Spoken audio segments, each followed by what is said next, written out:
you have a short line. Focus on that for next meeting. Better analogies. Okay, so acceptance of minutes. The motion to, or I'll make a motion to accept the minutes Minutes from last month's meeting? Yep.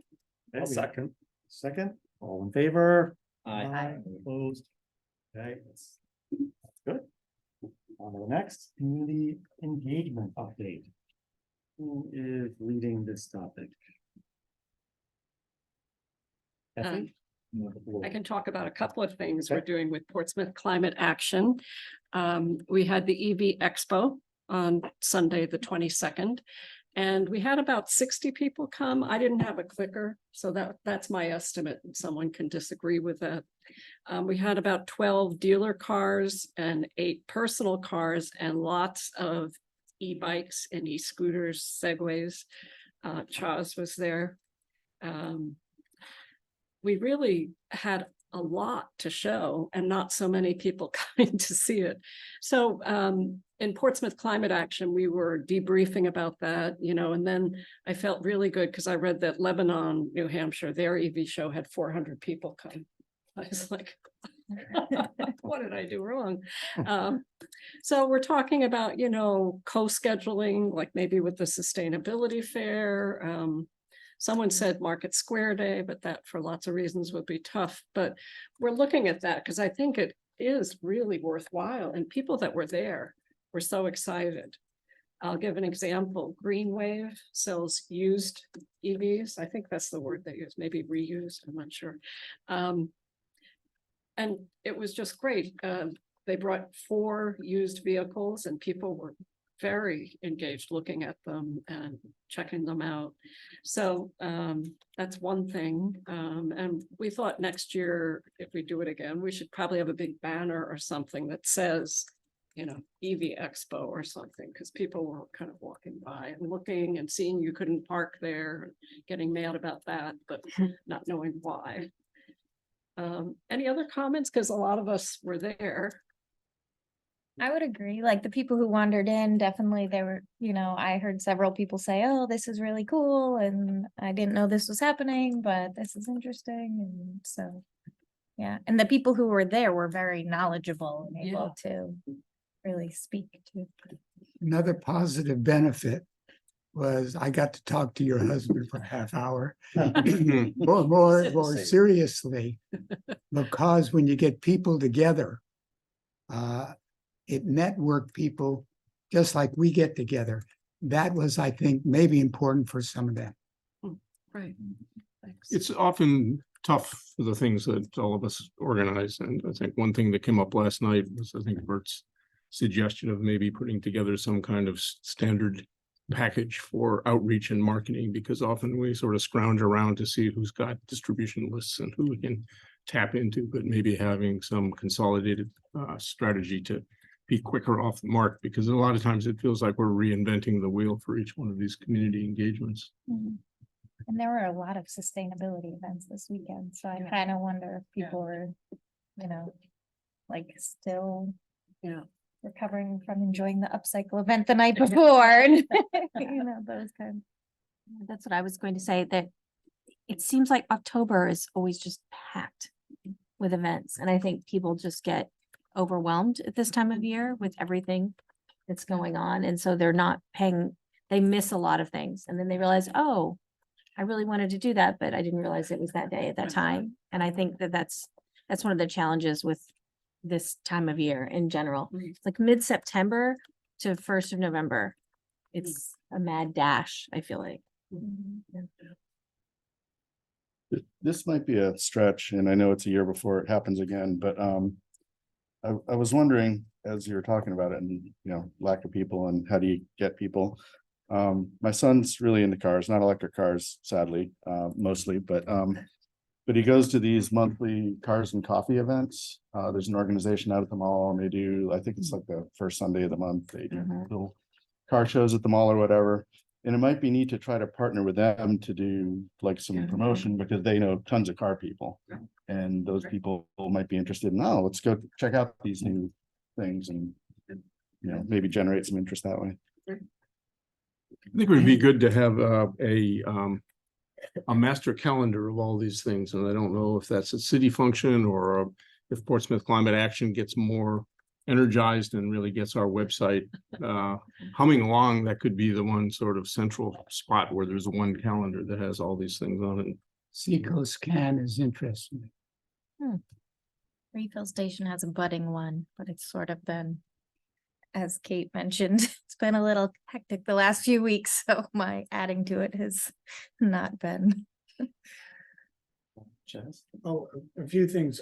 That event, I really enjoyed that event, and for being talking with other people in the industry, it was nice to compare notes, and everyone was very Right. friendly and engaged, and just chatting with customers. Sorry, what was the car company again? It's Greenway. Greenwave, chatting with the Greenwave team, and then chatting with their customers, and just building that community around that aspect.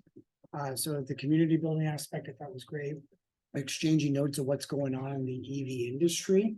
A lot of our notes were the same, so but that was nice to connect over that.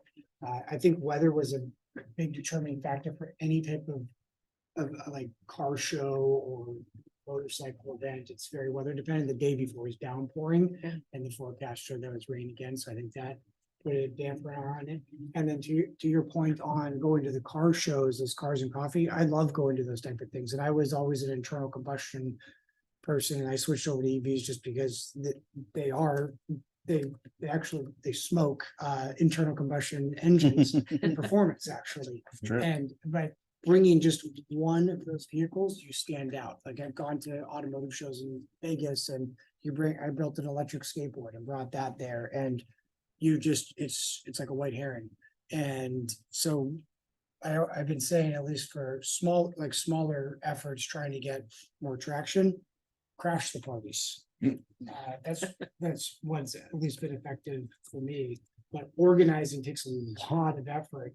Email list and campaigning and all that, but figuring out what other things to join, like one of the parades, for instance, like could there be some EVs in the Halloween parade that has a massive turnout? So like those type of things. Right. Could be a Yeah. nice way to get engaged as Right. well.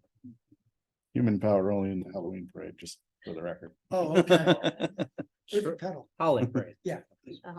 First, Effie, thank you for running with that. This was the first one that not only did I not organize, I didn't attend. I was recovering from whether it was COVID or a bad cold. I don't know. I never tested positive, but it sounds like it was a better event than past events, because even the last event, which I organized, Green Wave wasn't there. We didn't have that many e-bikes. So it sounds like we didn't have that many dealers at the prior event. So it does sound like it was a better event than past events. And in addition to the weather, part of the turnout may simply have been EVs are becoming more mainstream.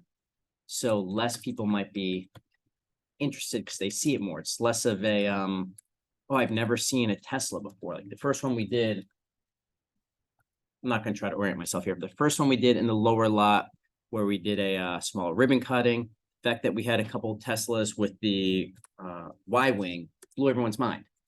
And then the most recent one I was at and helped organize, whether it be John's Rivian, which is brand new, or Tim's Jeep yeah, I think it was a version. CJ5 Right. conversion. Mhm. Like that blew my mind. Yeah, right. But I think the more new things are out there, the more excited people are. However, the more it's out there in general, the less excited people are. So just, So, real quick, some. Yep. Just tangentially related, I guess, since there are so many events, not just sustainability events, but things happening around town in general, and maybe the car show could benefit us, maybe something else could benefit from this. Going forward, should we be looking at like strategic partnerships with other organizations that are doing things, so there wouldn't be like, 12 different events on the same weekend. It would just be like 2 bigger events, that might be something, because I'm sure if you felt that way, then you know, like going through the summer, you're trying to figure out, what am I gonna do this week? Well, there's 15 things to do. Which one are you gonna do? So maybe some of our events in the future would benefit from that sort of strategizing, just a thought. Just to piggyback, I never considered this till now, but if the event was piggybacking off of Market Square Day, because everyone's already walking around and like, oh, there's a bunch of cars there that are cool. Crash the party. Yeah. It's kind of piggyback on a lot of what people have been saying, and particularly Kate, I'm questioning myself. I used to have all kinds of rules about you don't do things this time of the year and when the kids are in school. And what I've come to lately, I just do it and say, it's not the numbers game any longer. And I referred to Peter Russell, the global brain. We are accelerating in every area. And so for us, this is an area where I don't know if I can keep up with how to communicate with others, with what kind of events to have.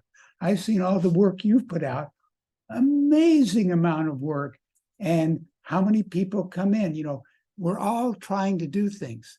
So I just raise this, that I think we might not be in the same energy field as organizing a Market Square. I think we're in a new, I don't know if other people feel this, but I'm feeling like if I can give a course in Israel, which gets postponed by a war, which then kicks me up to a presentation possibly at COP28, which might not go because it's an Arab country. I mean, who ever had this much to deal with in your life in any one day?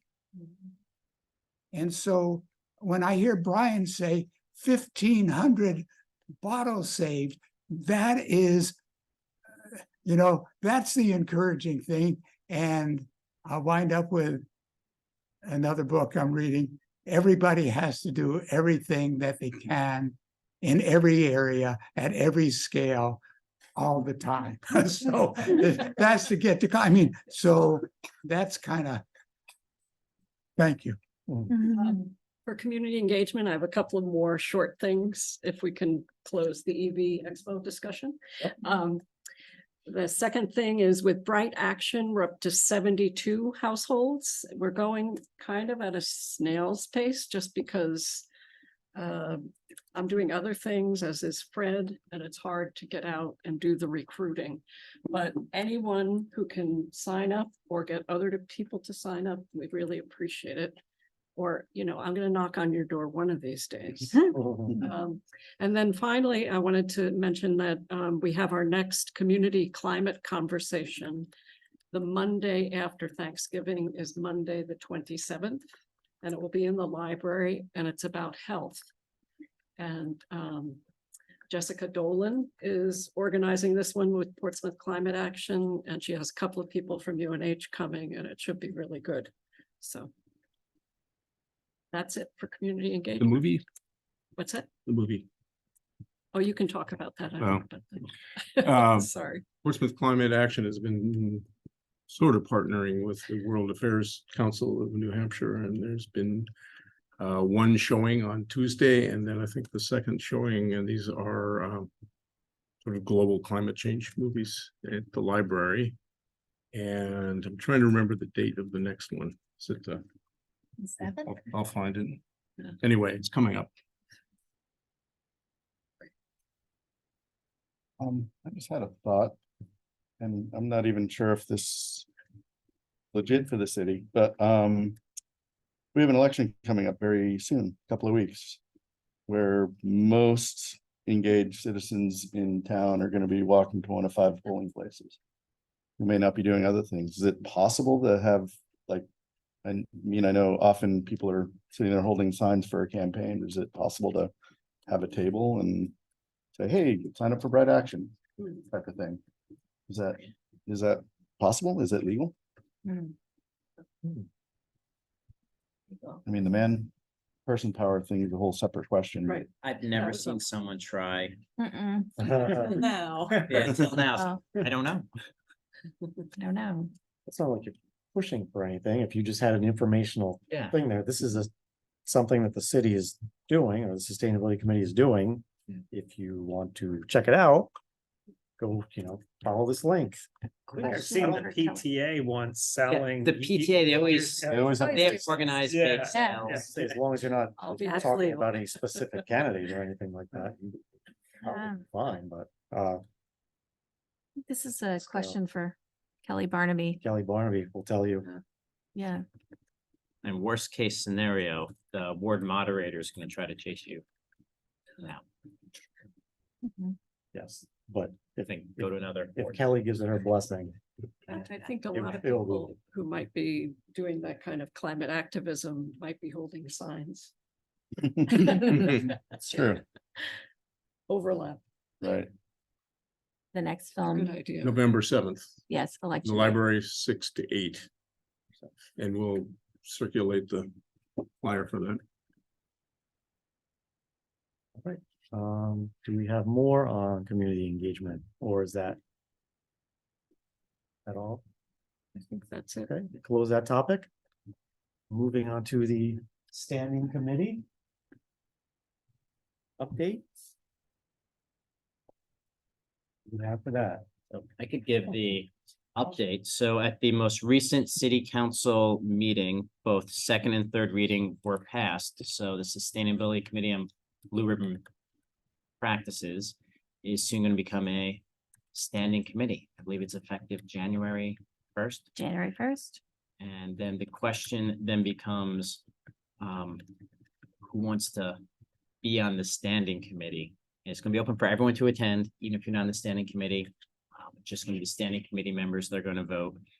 And, the first meeting in January, whoever's on the committee is going to elect a chair, like every other committee in Portsmouth. And, I'm looking forward to it. It's been a long time. Been a decade, a goal of mine to make it more prominent. Do we all have to submit applications to? No, No. there were instructions for the mayor to reappoint everyone who's currently on the committee Okay. for a 3-year term, because that was what the committee had put forward as their recommendation. But we need to know who's actually on the committee. Because, and that's, I think the second part of this question tonight is a committee member list. I have a list I've made of the people here and the people who I think are on the committee who aren't here tonight. But we need to make sure we have a confirmed list so the mayor can appoint everyone.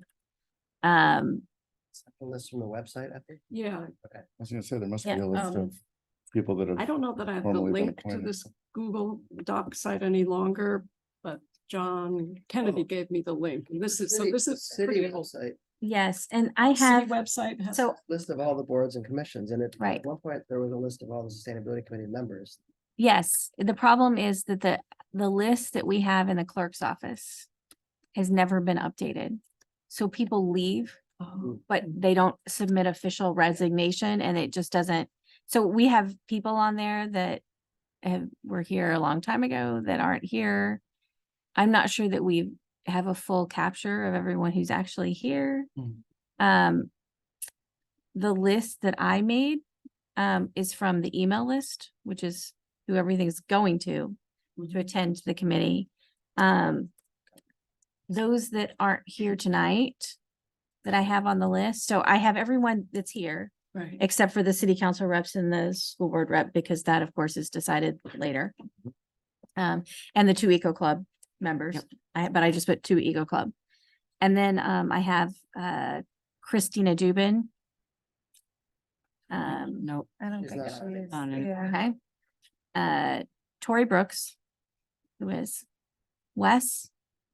So I don't know if Wes is, No, he's not on any. Wes, Officially left, yeah. okay. And John John Carty. John I Carty, think he was appointed. I think he was. He applied, he- I believe. I believe he applied and got appointed. me too. Yep. I just wasn't sure if he was still here. Tracy? Cameron? Tracy resigned. Okay, thank you. John Kennedy.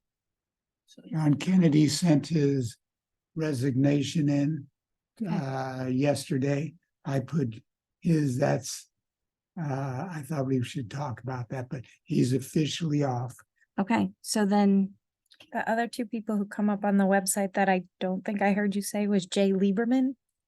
He's still on the website, and Rebecca O'Brien, which I'm pretty She sure resigned. she resigned, yeah. Resigned. so, It's funny because those people I've seen letters from a bunch of these people to the clerk, so they just didn't cross them off. yes, I just want to make sure we have an accurate list because you want to make sure everybody does Yeah. get reappointed. Yep.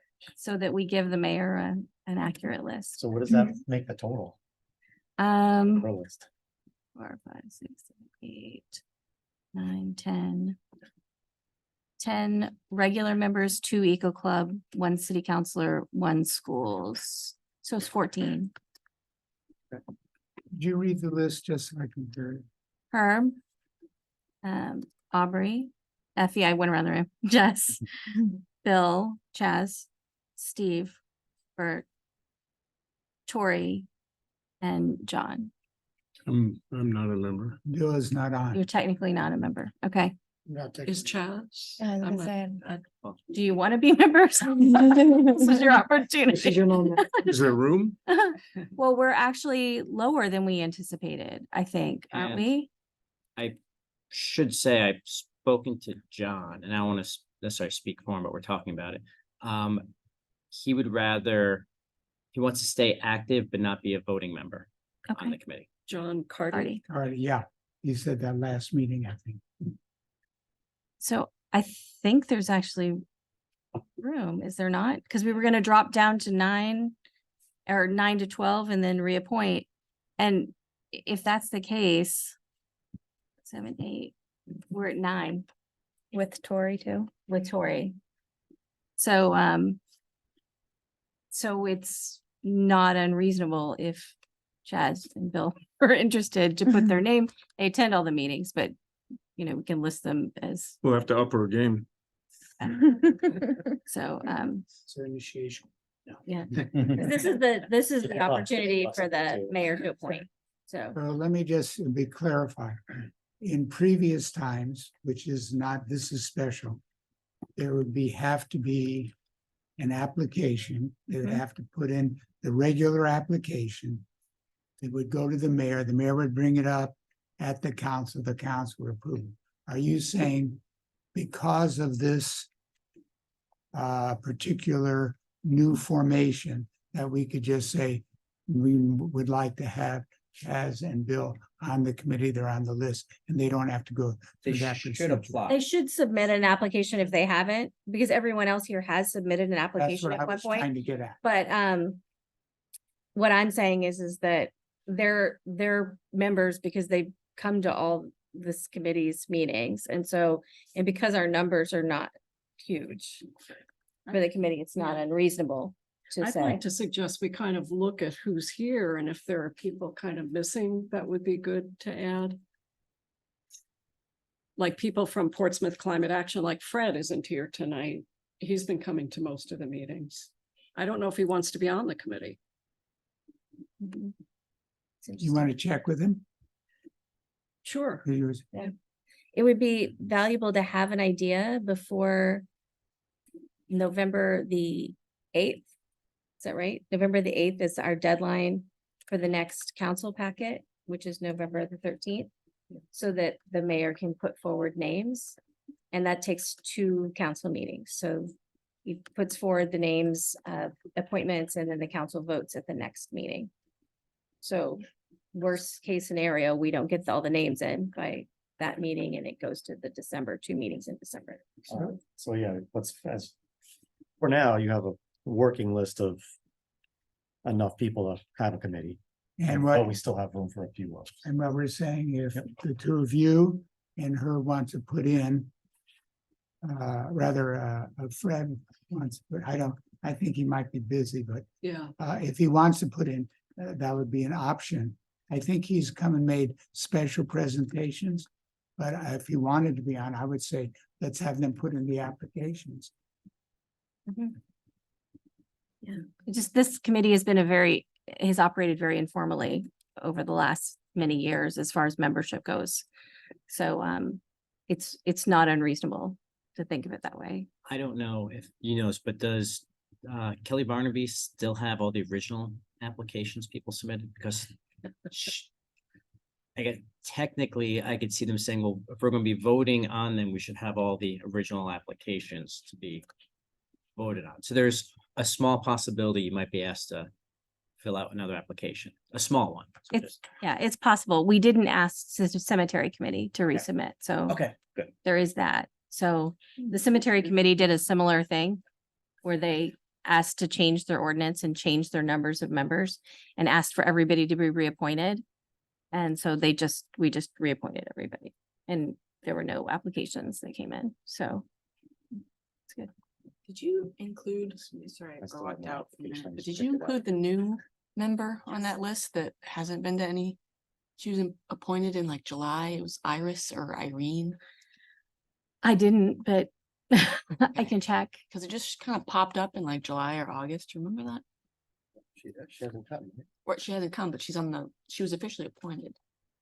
Is she on Nobody's ever the- met her. Is she on the city list in the spreadsheet? I'll check. It's not on the website. Or is she not on the Right. website? Okay. Yeah. That doesn't get updated too quick. No, It added me, Yeah. um, that. that was about a year and a Okay. half ago, I guess. City. I would suggest we put in the notes, if people agree, that we send out, I think our mailing list for this meeting goes out to over 20 and say, as we're forming the new standing committee, if you would still like notifications, Mhm. email back. For those who do not, we will remove you. And I think as we proceed in the future, I don't know if it's difficult, but put mailing to the committee members and CC the people who just want to be informed. That would help us keep a clearer boundary between who's doing what. And I would, to avoid confusion, I'd suggest to do that after the committees. When it's finally, all the people are. Yeah, it's fine. Add their, you know, And along with that, we could put in, then we want to talk about how to set up the official rotation and maybe have a little more of a handbook that would spell out, so it doesn't have to keep on being. most committees have rules and procedures that they use to organize, and I think you'd want to do that at an early meeting. Yeah, Probably, just so talk about we those. put down rules and procedures for the committee would be good. Any other questions, comments, discussion? Well, just while we're on this topic, I did reach out to Hannah Dool, who is the new faculty advisor to Eco Club, to find out about student presence, because I know they were kind of just getting into the swing of things.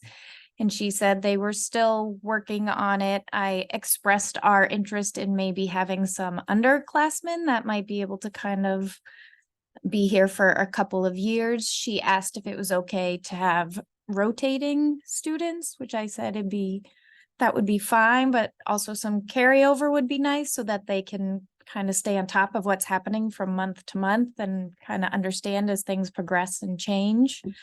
And then I actually sent her an email yesterday saying, I don't know if this is possible or how it would even work, but what if I attended their meetings on once a month? Not that we don't still want students here, but that might also be helpful as a connection, so the students don't feel like they always have to be the ones, taking the initiative and doing things. Like, we are trying to actively engage with them. It might help us get an understanding of their process and procedure and their priorities.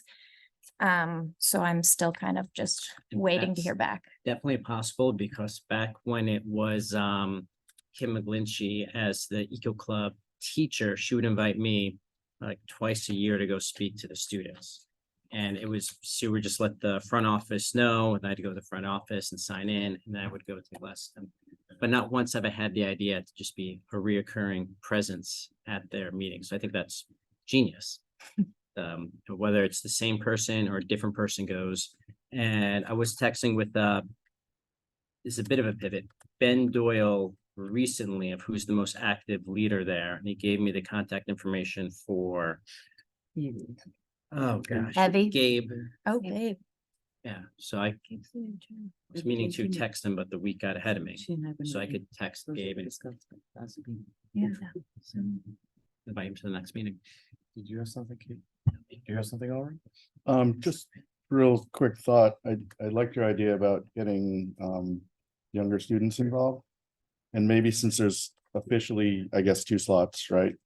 Maybe kind of having one of them designated junior, senior, one of them designated freshman, sophomore, and then they kind of rotate through that way. It doesn't have to be the same person every time, but someone from each class, maybe as a suggestion. Yeah. To them to try to They work. are 2 voting seats, correct? Yes. Mhm. So I could see why you might want to have Continuity. more experienced students there, but they could also attend not as a voting member. Mhm. You know what I mean? There's nothing preventing 5 Eco Club students from being here. Only 2 of them get to vote though. No. I served on a board of directors at one point for Historical Society that had 2 student members and again had like had a junior and a senior.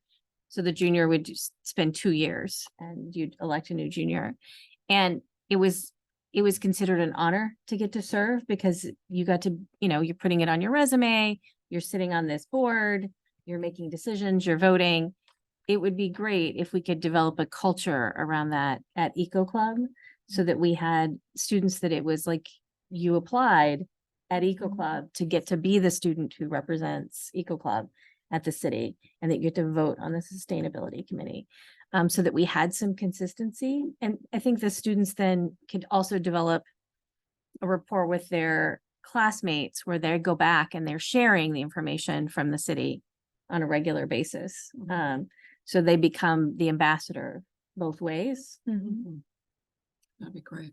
We've been working on, I think it was Bert's suggestion at the last meeting to write a proposal. So I've been in contact with Evie and with Hannah about that. I think what you're seeing is the good and the bad of our students are really overbooked. Like our student rep on the school board hasn't been there since August because of conflicts. And same thing is coming up with these meetings. We're really short on field space. So there's a practice block every night, 6:30 to 8:30. So it's multifaceted in what's going on, but that's what we're talking about is like, how do you write it in a way that they take their commitment here so seriously that the thought of not being able to attend 3 makes them say, I'm out, right? So we've got to figure out, and we're dealing with this across the district. So we're trying to figure out like, how do you do that in a way that it's got consistency so they can make an informed vote, but also allow space. So we thought about 2 are voting, 1 sort of like the understudy, but that not just that they can take their own minutes to go out to their committee as a way of informing their group. So we're noodling it and hopeful we'll land. And then at the high school, they are the largest, most active club consistently. They reach 100 members. We don't have any club there even close to that with consistent funding. So the interest is there. We've got to figure out how to make it work. Margot, I just love the fact that we're all thinking about that, and I think to volunteer to bring in one concept that I don't know if it would work out, but I like the idea of having a team rather than one person. We do a senior team and a junior team, and the 2 people who form the team are aware that if one is going to be doing field hockey, the other, so that they decide that between the 2 of them, whenever they can, they will both attend, but their commitment, they work it out so that, and then when they come back, it's always good to have a buddy. And I think we want to build that kind of buddy relationship. And so I think that might be one thing. I don't know if it'd work, but it's an idea. Yeah, we haven't, that's great. We haven't thought about those. So keep the ideas coming. I had kind of I don't know, almost the exact same thought, but I know like a lot of committees have a couple of alternate members. that aren't voting members unless they have to fill in for somebody that's missing. Is that correct, the way that works? Yep. Could there be something similar with the students, which sounds pretty much like what you were saying with the team approach? They have one vote and either one of them can make it, I Right. would assume. And I And if they're think, both there, they can Rochambeau over. who and gets it's the so vote. good when they go back to be able two to share, Yeah. you know, did Margot and I went back and I'm not carrying it alone. Yep. Got it. I'll put all that on there. All right. Sometimes you have to choose the students who don't have a lot, as many other obligations. And it's a really hard thing sometimes for kids to understand that sometimes your leadership is not the best representative at everything because they just don't have the capacity. So it's a good lesson to learn that that kid who doesn't play varsity sports, so they don't have that evening commitment, maybe is the right representative to send to the city.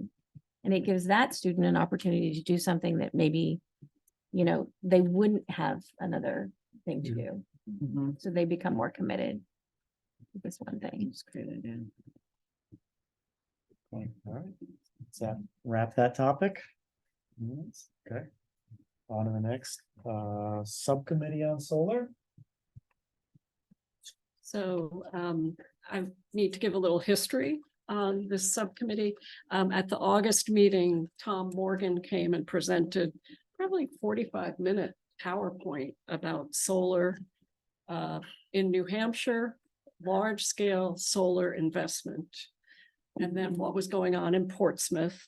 And he made some suggestions and the group was somewhat energized. And then at the following meeting, I think it was Bert who suggested we have a subcommittee, so we follow up with real action.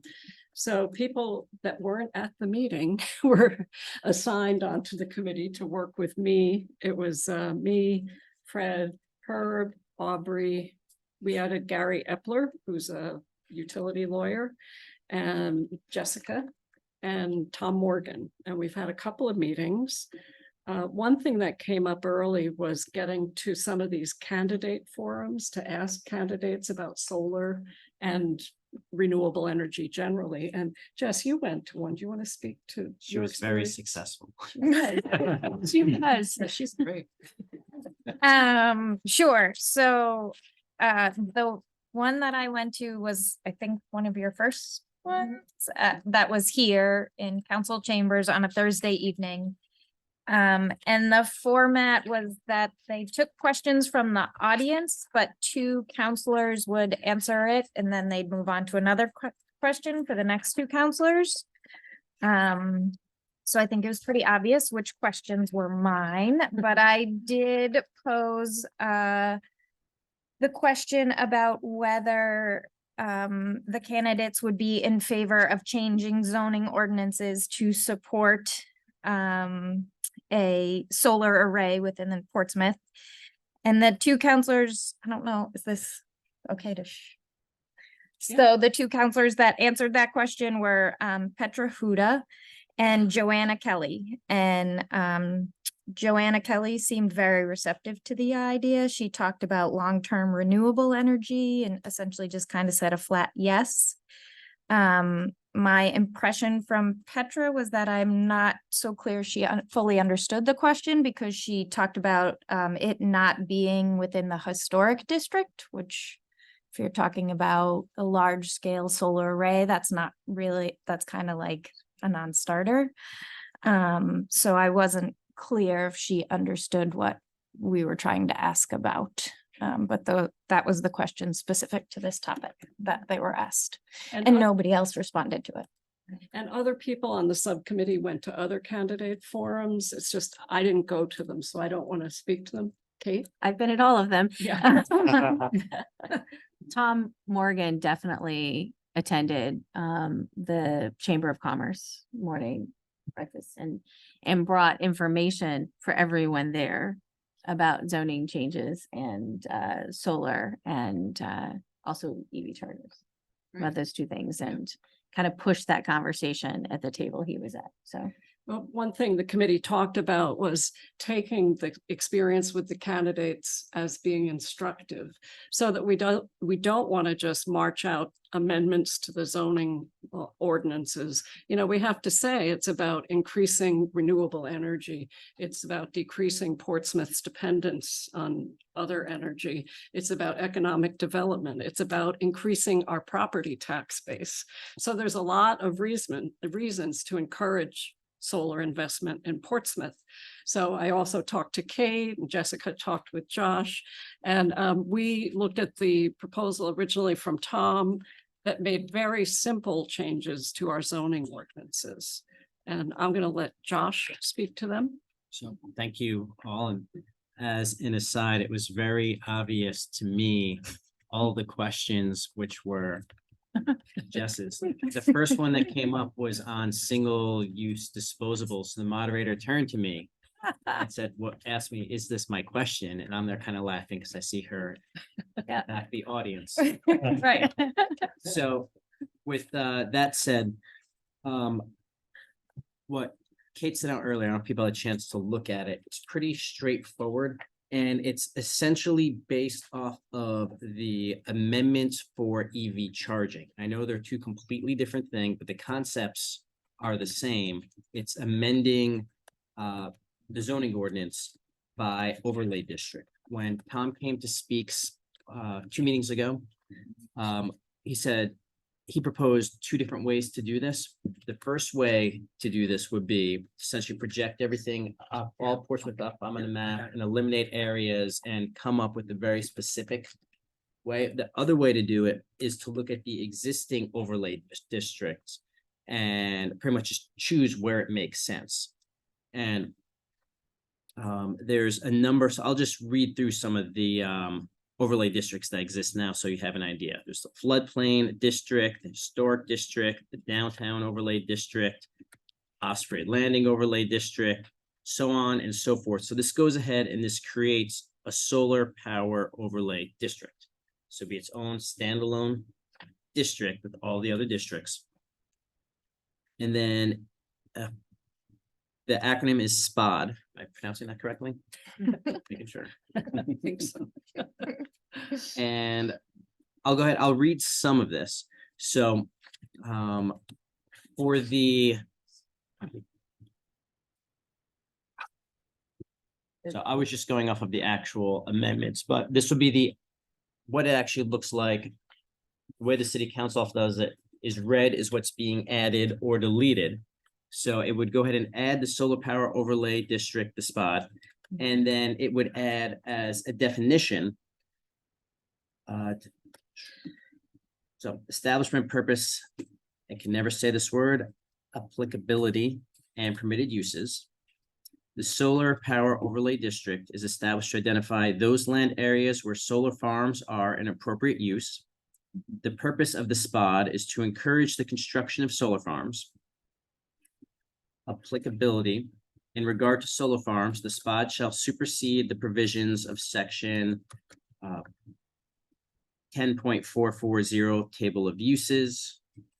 And then uses permitted as depicted on the zoning map, solar farms are a permitted use within the SPOD. And then one thing which it goes on and does, I don't know if you remember Tom speaking how a slight tweak to the current definition of open space by adding and solar panels would allow solar panels on open space, because currently open space doesn't allow solar panels. I could read the current definition of open space, or you could just go with me letting you know that with this change, it would allow solar panels in the definition of open space. It defines solar farm as a photovoltaic power station. And that is the basics of it. And then the next, so there's 2 next steps. One of them would just be specifically, hey, where does the SPOD actually fall?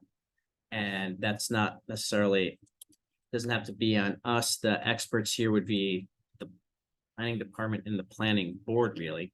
The way I approach this for the EV charging ordinance, I essentially just looked at a map of all the different districts I may even be making up these acronyms like HD1, HD2, whatever it is.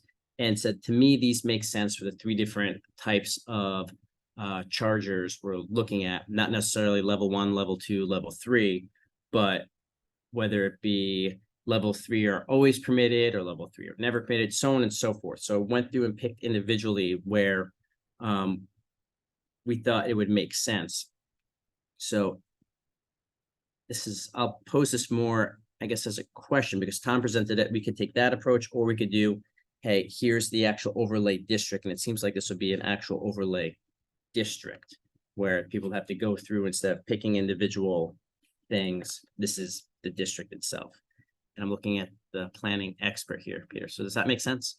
Yeah, so this, this is how, it's like another overlay, and so you'd have to, you're right, you'd have to really define it. Tom talked about doing a GIS inventory, and I guess the tricky part for me is understanding, you know, you're right, the planning board would have to review it and refer it back to the city council. I would think this committee would have to refer it to the city council first to get the planning board to review it.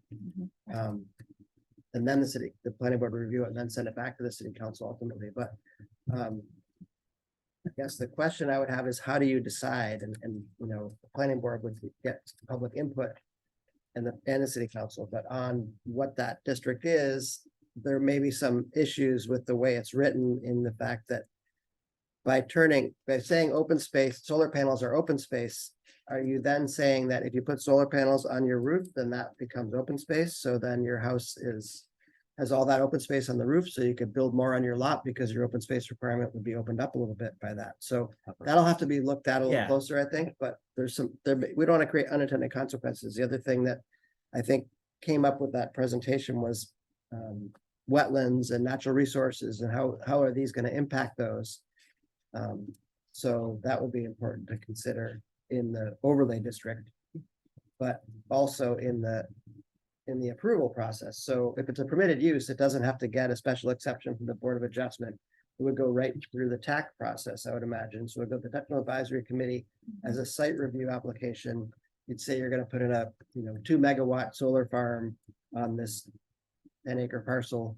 And they would look at things like utility connections, and if you need, I don't think you need water, but if you needed water or sewer for something, that would be in there too, and other uses that were on the site and roadways and whatnot, but it would be treated, I guess, like any other commercial development. That's ultimately what it is, and then neighbors would get a chance to weigh in, and but I guess the tricky thing for me is who gets to decide where that overlay district is and where you put it throughout the city, and does it go on marginal open space, areas of wetlands, forested areas? Can you cut down trees to put in solar panels? Or what about if trees are growing up and it's just shrub right now, but have been cut before? Like that to me is a tricky part. And I think that's something the planning board and the public could wrestle with if it went that way. And then we can certainly make the GIS analysis of where whoever says where it goes, says it. And the first step for a lot of ordinances when they're drafted is before we'd even send them to the planning board, or we send it to legal. Where, Yeah, I almost feel like it might be better to suggest to the city council that an ordinance be developed, an overlay district ordinance be developed, rather than having it all written. Maybe this could be an example of what it would look like, only because of that unintended consequences piece. And then it could be drafted from scratch with the legal department's help and the planning department, and then the planning board will get to review it with the public. But that's, that's really up for the council to decide, I think, when they send it back to the planning board. Question for me. Would this committee, would it make sense, or would it be feasible, or would it be right or wrong if this committee had some input as to how to define this overlay district? So as to what defines what we're looking for in that district? I think this committee is advisory to the council, so whatever the committee decides it wants to do, it could do. That might be something to think about. Oh. Hey, Herb first, or did you have your hand up? Aubrey? No, Herb, Herb, excuse me. sorry. We both have glasses. on. I do have a thought. I'm 100% support of everything that we're talking about here. My concern is that City of Portsmouth is not reinventing the wheel.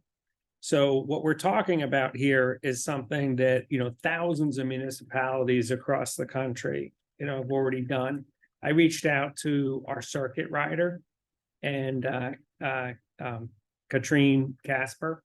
And she said just recently, Rochester and Somersworth just went through this process. So they've just updated their zoning and their ordinance to address this. And we know Seabrook has, and I'm pretty sure there's a bunch of municipalities. We know of a few up in Maine and then also in New Hampshire that have done this recently. So there's probably some best practices. She said that CNH has Clean Energy New Hampshire. Yeah, Clean Energy New Hampshire has some best practices, but they haven't been updated since 2018. So they're currently right now updating those. I mean, we may not want to wait for them, but there's probably a host of municipalities or I can't remember, WRI, the organization that supports SoulSmart. There's 2,000 municipalities across the country that have, certified. And, what are they doing? Right? I mean, so there's so much best practice information that we could tap into. I'm not saying, I think we could maybe gather some of that information, but then couple it with the particulars, the specifics of Portsmouth and the desires of Portsmouth. But at least, for language and approach and such, we're not saying, hey, we're doing this for X, Y, and Z, and we're factoring in best practices, lessons learned from other people. Yeah, that's a good point, because you don't want those unintended consequences, and that's where it's been done a bunch of times, and it usually gets ironed out a little bit at least. That's right. Yeah. I just wanted to mention, we are aware that New Hampshire has different constraints than other states. Yeah. That's one good reason we're talking to Clean Energy New Hampshire, and Jess, I and Herb are all going to go to the Local Energy Solutions Day-long conference next week. So we'll be talking and listening. Stan Robbery. Question on this, is this only in green spaces or does it, do we want to add clarification for what's underneath it? I mean, we were talking about wetlands, but is there any way that we want to, is it including on top of other structures, parking garages and other buildings? That's question one. Question two is, should it be narrowed to just photovoltaics as technology changes over time and these other sources for solar energy? And the last one is there anything to include on storage devices? Because storage devices can be a whole nother system. So just questions if that's something to. It does include or specify exclude. land areas, Okay, so land areas, so not on existing structures. not in this case. I like what you're saying, Chaz, because back to my point about best practices, Right. what are other people doing? Right. And are they forward thinking? It's talking about avoiding unintended consequences, which Peter brought up is, taking a look at what others are doing and factoring in these things. Yeah. Aubrey, you had your hand up before. Yeah, just one unintended consequence that I am nervous about because it could bump up against another big issue in Portsmouth, which is housing. I would want there to be some type of realization within setting an overlay district that we're not saying like an area that could easily be developed into multifamily housing could then maybe somebody's like, oh, I'm just going to do a solar farm there because then I don't have to worry about people, and then we're generating power, but we're not actually solving a different thing when multifamily building could then have it over it and you kind of get both that at one. And I'm not even sure if it's legal to define it that way, but that is a concern that I have. Well, I think it's a good point. I mean, right now, if someone wanted to come in and do a solar farm, just a solar farm on open space, then they'd have to go to the Board of Adjustment and probably get a variance. I don't think we would allow it outright. But if they wanted to go put a solar field on top of the parking lot at Walmart, that would probably be considered an accessory use. So they probably would be able to do it already on the roof. But you could develop an ordinance, and that's kind of what SoulSmart is all about, is encouraging additional ways to get people to do solar. So rather than just allowing it, trying to put your ordinance out there to encourage it. But I think that's a really good point, is when you draft this, do you want it to be, and that's what the public should decide, do you want it to be on open spaces that could have other uses? It could be a housing development, it could be a multi-use development, it could be a parking lot, who knows? But usually the zoning ordinance allows different things. It might allow things by special exception. And there's a little lower bar to review, a little lower than a variance, but higher than a permitted use outright. So there's a lot to think about. And I think looking at how other communities got it passed, looking at the makeup of those communities. So are we like the community that has a good ordinance, or are we a totally different kind of community? Are going to be all things that you want to consider. I was just gonna say, in cases like that, we need to find ways to incentivize building housing enough in the zoning ordinance that that's more attractive than putting a solar farm on empty space. So I think we always have to think about these changes in conjunction with other changes that have to be made. But I would love to see this specifically for parking lots. Because we have so many parking lots that are just underutilized. So I would want to make sure that when we're talking about land areas, we are including parking lots. And it may mean that the overlay district, it involves some parking lots that don't necessarily involve buildings, but so it's parts of properties. And I've experienced that personally, where I was in a historic district where my house was in the district, but my garage wasn't. So it's always possible to, make those definitions, but it would take a lot of GIS work, I would think. Well, I'm sorry. Oh, that's, I just wanted to respond to that, just to, one thing you could do, you talk about incentivizing. We can't really require the parking lots put solar Right. canopies on, but we could incentivize them. That could be something that if you're gonna build a parking lot, or if you're gonna change your use, you could incentivize solar canopies in the new development. So there's ways to do that, to make sure that you're not just building a parking lot that parks cars, but it also has a solar field in it. And that might give them some other bonus on the site, more housing or more commercial space or whatever, but yeah, there's a lot of different things that could go into it that would look from that perspective. How do we encourage people to do solar, but protect the things we want to protect? So there's a lot of thought. Josh and then Bill. I was just gonna confirm that, yes, Rochester did just pass their ordinance. My, one of my best friends from the Army is now the city attorney there, so I texted him, he's gonna send it my way, but I don't think it will be here in the next 45. What are the time horizons for this? Is it, in a sense, could it be like land banking? Is it economically feasible to do for 10 years? And when there's a better use of the land for housing to pull it out and have that still be part of the Private land, so. Yeah. So the- And most. I guess what solar the question arrays is, what are the economics of it? Could you? Most solar arrays, they plan on 30 years life. But to piggyback on what you said, I was listening to a podcast or something about in Maine, I think it was Maine and Vermont, some farmers are choosing to plant solar in their fields, right? And exactly what you're saying, with the thought that it's not, they might pull it out in 10 years, right? If there's some crop that they could get more money than the solar, Yeah. they may pull it out. You can always sell, the solar panels or whatever. But they're earning something off of land that might otherwise be idle for 10 years. Exactly. Or turn into another development. Right. Yeah. Quick, me and then you. What was I gonna say? So many thoughts. One thought I had was just that we wouldn't necessarily have to be limited to like open space. I mean, you could zone the whole Route 1 corridor, because that's mostly commercial. And you're not saying, it's not like you're gonna zone it that way and everyone's gonna go, I'm gonna put a solar farm there. Because they have other ways to make money, that like Walmart is not gonna just knock itself down and put a solar farm up. But if the option was there, you're just allowing the potential for that use through the ordinance.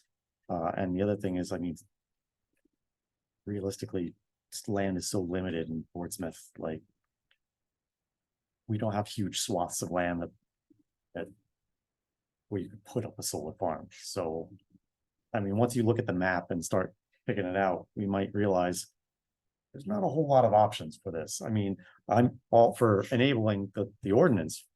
I think it's worthwhile and we should do it, but I just think we should be realistic in what's actually gonna come out of it. And then Great. So this committee's been talking about this for well over a year and a half, and I'd like to come out with a motion tonight to propose to recommend that the city council introduce zoning changes to allow private, large-scale solar investment. And Josh, you or Kate, you can reword that.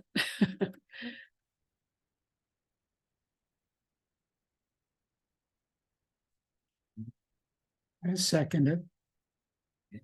And this, as someone said, could be an example. Doesn't have to, after planning board and legal look like this. If that were to pass, I think the next step would be Kate and I having a motion, and I don't know what the words would be. We have 2 weeks to figure it out. But it would include this as a concept, and then we could also include ordinances from Rochester and Somersworth and Seabrook, other New Hampshire communities saying this is how they've done it. Right. And Yeah. and where we send it to, we'll have 2 weeks to figure out, but I think that's reasonable. And we will have been to the local energy solutions conference. I also was looking at Hanover's solar ordinance, which is quite lengthy. But I've got a few I can email you tonight. And CNH, our circuit rider said that she's happy to work with us. Right, so she can help facilitate to connect us with others. If, if that's helpful. That's why we're members. Yeah. Bert, you look like you have something? Before we call for a vote for it, I'd just like to contextualize what I'm hearing and being encouraged. One, what Josh was saying, the knowledge base in terms of what I heard here was systems thinking. One of the biggest things that we can do for the city is become systems thinkers and get co-benefits from housing and housing, transportation, and maybe a solar bus that, I mean, we're starting to think like a municipality that is interconnected and isn't coming up with silver bullets, but coming up with systems thinking. And one of the popular things that I saw, if you haven't seen it, is the, I don't know what they call it, people over 100, the blue zones on TV. And at first, the guy just starts with the blue zones. And then he finds out the blue zones are disappearing. And now his is, how do you get the whole nation to become a blue zone? And his motto was, I think, Singapore. And what I see we're doing here, it's giving little nudges to go in the right direction. All of us want to make the big things happen, but a little nudge that encourages the solar to move more rapidly into our area is what I think we're going, and it's very encouraging. And I like the idea by the resolution, why I would second it. This conversation could not have gone on even 2 years ago.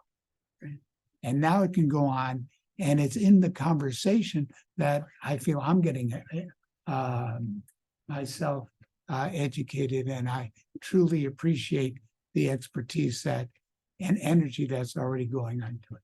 So. Just real quick question. Does it make sense to do the survey work before we're developing an ordinance? Or do we need to do the ordinance in order to get the survey work to happen? I'm just thinking of, like, to your point, if the survey shows that there's like, I don't know, 4 parcels in the whole city, maybe it's not worth doing. Whereas if we see a lot of potential, then it's like, definitely go forward. I think the motion that Kate and I would put forward wouldn't specify which one comes first. It would be a motion it'd be guidance from the city council to the planning, to the city manager, and then to go to the planning board to pursue this, and whether it makes sense to first do an ordinance or first do the overlay district, or to do them at the same time. I think that's more their decision, but they Okay. would have the guidance. Like, that's a very valid point. I mean, they might come up with, hey, there's two pieces of property in town that this would apply to. I was reading how some land trusts are using part of the land for solar purposes too, so that's kind of interesting. So some areas we might not be thinking as available. I'm not saying we're gonna be using land trusts within Portsmouth, but I think everything should be on the table before we eliminate them. So we have a motion on the table. Now, the motion is, do you want to read it? Like, do you have it written down or do you want to sort of reiterate just To so we're clear? recommend that the city council introduce zoning changes to allow large scale commercial solar investment. All in favor? All opposed? The motion passes. Right.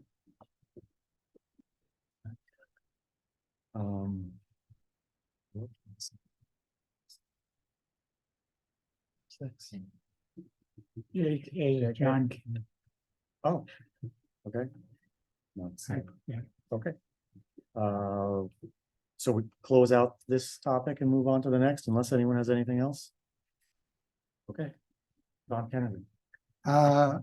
John said he certainly enjoyed his time here and he's just gotten a lot in his life going on now. So he said he couldn't be here tonight, but he will join us for some other night. Are we on TV now? Yes. Well, not on TV, but we're recording. What? We're recording, so it's not on it's not being broadcast, but it's being recorded, so it will be on TV tomorrow.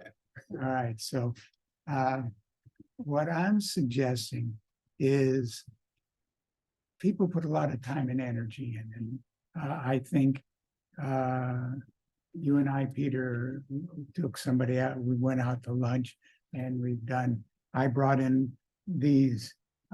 like tonight, I happen to have these from 20 years ago, although we could all sign it.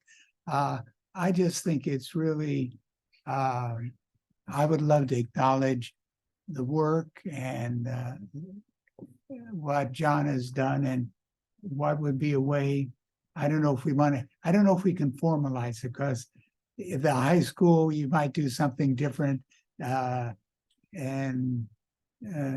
Anyway, people are different. So I would like to suggest that we do something just to recognize John, and I'm not sure what. I have this, but or something, maybe we would suggest tonight he could come and we could do whatever. I throw it out for any ideas or any thoughts.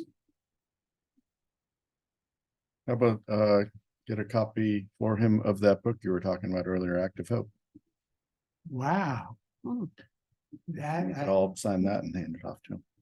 ooh, Yeah. You did for me, so drawdown. how would that feel? Right? I love it. I would love to get that book if I were John. Maybe he'll lend it to you. I don't read books anymore, only my iPad. So, all right, I'll make a note to get him that book. Okay, that was what I wanted. All right. Thank you, Aubrey. That's very helpful. I'll pitch in. What's that? So I'll pitch in too. Okay.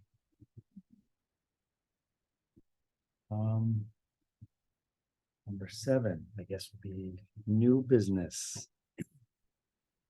Anyone want to introduce any new business? I will introduce some new business. Just want to bring this up for us to maybe think about. So I was looking at the CAP strategies that they have on the website, the draft strategies. And a couple of them sort of seem to piggyback off each other. there's one here, it mentions plan, design, build solar arrays with battery storage. What is this next one? This is where it talks about the Schiller Station. I guess that's what I want to bring up.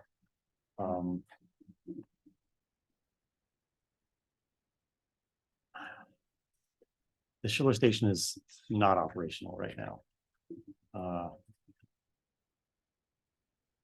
Some have proposed using that for maybe like a staging area for offshore offshore wind. Maybe even having cables go up the river and being that as an interlink point with the utility. And if you look at the plot there, I mean, it's like a big building there. I mean, I don't see why you couldn't even envision battery storage on that site, but at the end of the day, that's private site, correct? I mean, it's utility, Yeah. but it's a private company that No, owns it's it. private, it's not utility anymore, it's private company. Private company. Okay. So I guess my question is, how can the city maybe engage with that private company to see what's going on? And maybe do we need to do some rezoning there and some sort of engagement to make something like that happen? How would we even start that? This was talked about some time back. And the conversation was like, we could rezone. Like, yes, the area could be rezoned. Yeah. We wouldn't want to take away their current use, but we could add to that use. Does that make sense? To allow it. And I'm not sure how you would define, but yeah, that's one of the 3 locations in New Hampshire that could take theoretically take offshore wind electricity. Yeah. Their Seabrook Station, I forgot the third.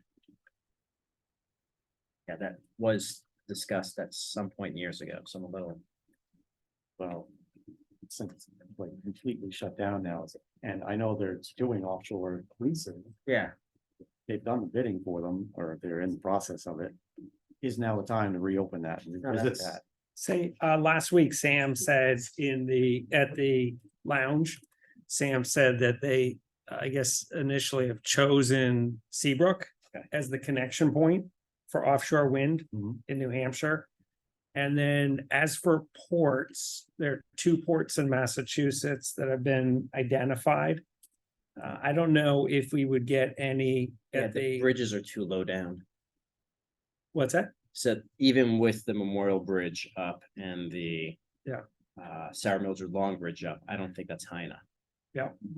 So there are 2 Yeah. ports in Massachusetts that have been identified for, I mean, this is all Bedford- stuff that's been in the Bedford and works. Salem, I think, right? Yeah, exactly.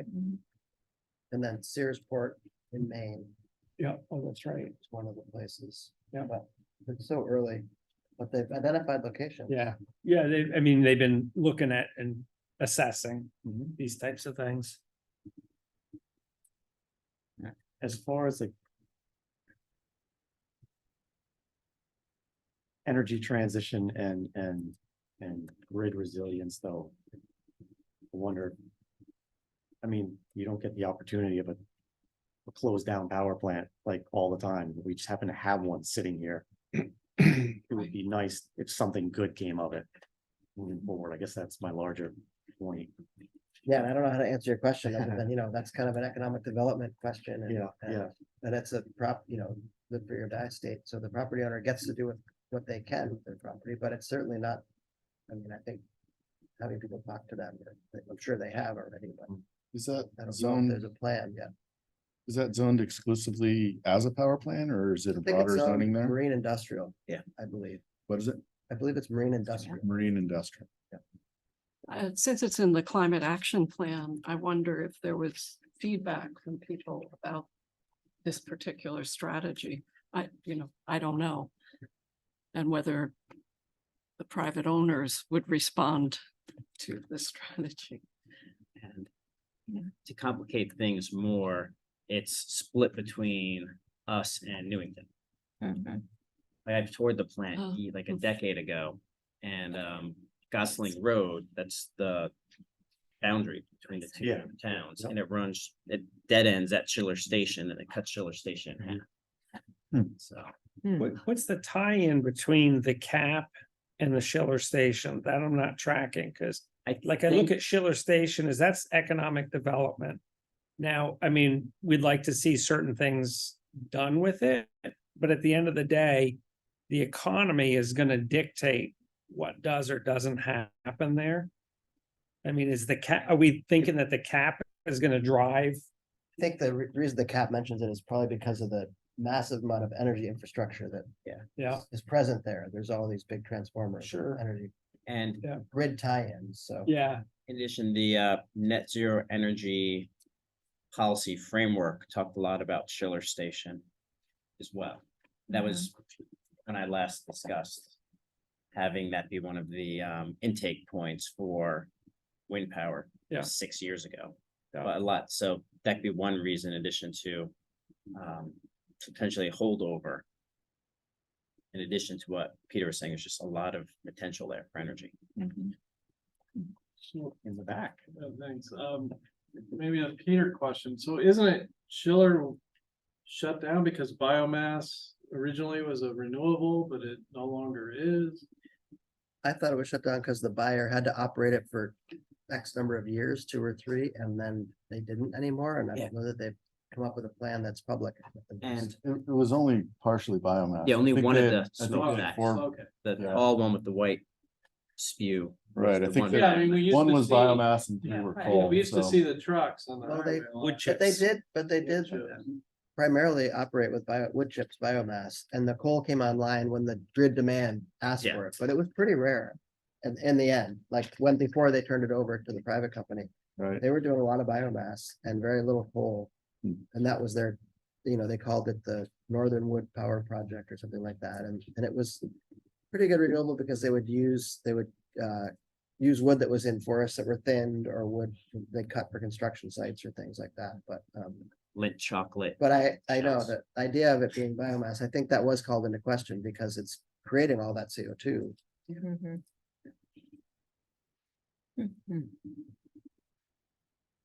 Yeah, all that depends on how the forestry is done. All right, well, I wanted to bring that up. Seems like, an opportunity is there. So, we can see it go to waste. Yeah. So maybe it's worth, keep back, come up with some bright idea. And that space, I just was gonna say, I went out and explored that area last year because I was looking for more space that we could rezone for housing. And it seems to me that there's a lot of land out there that, but because of all the wetlands that are sitting in that space, that land is not easily redevelopable into very much else, frankly. I mean, there's just not a lot of space there that isn't on top of or adjacent to wetlands. At least that's my reading of it and driving through it. There is There is some lot of wetland wet by ground. the Commerce Way in that area, but if you go. So Schiller Station's at one end of the property along the river, and then the Right. other end towards Atlantic Heights has an upland finger that goes up. So there's some upland, but you're right, there's a lot of wetland too. Yeah. But so again, I don't know what the property owner has in mind, and they haven't told me. Check your phone. Yeah. We did reach out to the couple years ago. to Yeah, the I owner, remember that. and because they're a big user Valley. of water, so. Oh, right. They were 5% of water use. So we were more concerned that they would suddenly say, we're turning back on.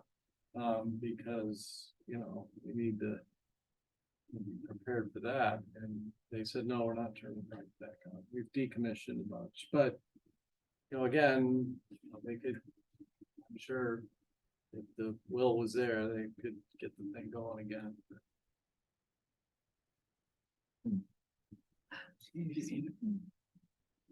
Didn't seem eager to do anything else. That's like, I think waiting for, some of the big money to happen. Yeah, they're waiting for an opportunity, or they have Yeah. one they're not telling people about. Hmm. Right. It's a big piece of property sitting around Fascinating. like that. Yes. All right, any other new business? We'll wrap up early tonight? Great. All right. Shocking. In that case, motion to adjourn?